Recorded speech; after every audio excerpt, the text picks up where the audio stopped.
या बातमीपत्राचे प्रमुख प्रायोजक प्लॅटिनम मॉल इंद्रधनु सोलापूर.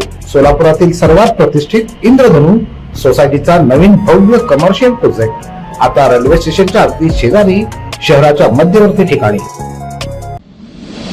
भाजपच्या वतीनं नवनिर्वाचित सदस्यांचा सत्कार करण्यात आला. दरम्यान माध्यमांशी बोलताना पालकमंत्री जयकुमार गोरे यांनी हे सर्वांचं यश आहे असं सांगतानाच खासदार प्रणिती शिंदे यांच्या विधानावर आपली प्रतिक्रिया देताना शाब्दिक हल्लाबोल केला.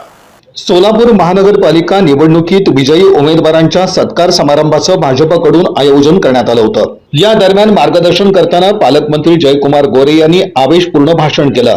अपेक्षित असं यश आपल्याला मिळालं असून शहराच्या विकासासाठी निधीची कमतरता कधीच भासणार नाही असं त्यांनी सांगितलं. दरम्यान माध्यमांशी बोलताना त्यांनी अभूतपूर्व अशा यशाची खात्री होती कारण आम्ही प्रत्यक्ष ग्राउंडवरची परिस्थिती आणि लोकभावना पाहिली असं पालकमंत्री जयकुमार गोरे म्हणाले. दरम्यान खासदार प्रणिती शिंदे यांच्या विधानावर भाष्य करताना काँग्रेसचा हा दारुण पराभव होणार होता कारण पालिकेच्या कारभाराचा आणि परिसराच्या विकासाचा गंध नसणारे उमेदवार त्यांनी उतरवले आणि दिल्लीत बसून जर कोणी निवडणुकीचं नियोजन करत असेल तर असाच पराभव वाट्याला येईल यात कोणाचं दुमत असल्याचं कारण नाही असं सांगताना आज काँग्रेस 2-4 कदम पिछे नाही तर 50 कदम पिछे गेल्याची प्रतिक्रिया पालकमंत्री जयकुमार गोरे यांनी दिली. मी शहराच्या गल्ली बोळामध्ये प्रत्येक समाज बांधवांशी भेटत होतो, सगळ्यांशी बसत होतो, चर्चा करत होतो.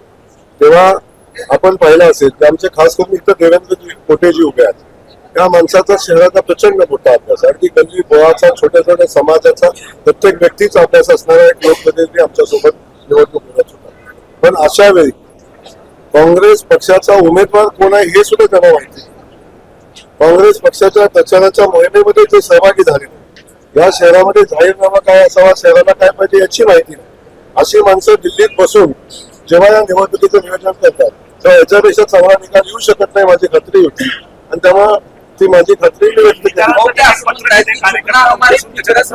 हा पराभव अंतिम नाही, आत्मपरीक्षण अजून आम्ही नवीन लढाई लढू. त्याचबरोबर ते असं म्हणतात हमारे फितरत नहीं, 2 कदम पीछे हटे, अगली छलांग लगाने. 2 कदम पीछे नहीं हटे, 2 कदम पीछे नहीं हटे, 50 कदम नीचे गिरे. पण गिरे तो भी टांग ऊपर अशा पद्धतीची भूमिका घेऊन जर आपण बोलणार असू तर मला वाटतं याच्यापेक्षा वेगळं काय असू शकतं. माझं काहीच म्हणणं नाही. काही खूप मोठ्या पॉलिटिशियन आहेत, दिल्लीच्या राजकारणामध्ये आहेत, राहुल गांधीच्या जवळ आहेत, तिथला अभ्यास खूप चांगला आहे आणि अशी एक नेता शहराला मिळाल्या की जे दिल्लीत बसून शहरातलं काम करतात, शहराच्या सगळ्या व्यवस्थेवर लक्ष ठेवतात. त्यामुळे एवढी दूरदृष्टी असलेल्या नेत्या या शहराला मिळाल्याचा आनंद आहे.